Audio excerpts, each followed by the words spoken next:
So quickly you can go through the slides.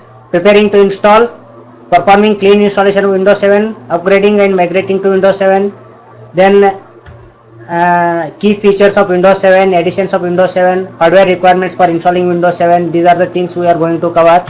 So in key features we have gone through what are the new features of what Windows 7, or what are the advantages of what Windows 7, like what usability, security, multi-tier data protection, reliability and performance, deployment, manageability, productivity.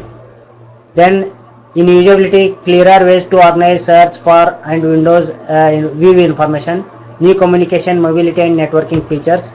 In security, or having what fundamentally secured platform, new features and improvements to protect against worms, viruses and malware. So we are having something called what Windows Defender, which does all these things. Administrators work at user privilege level. Then streamed user account control.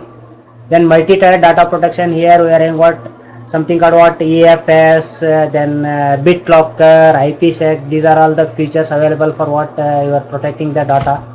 Then reliability and performance. You can application recovery and error reporting is there. Detection and recovery from what hard disk and memory failures. Auto cleaning network step for what more efficient bandwidth utilization. Deep fragment runs in the background. Then deployment, you can use the image based deployment.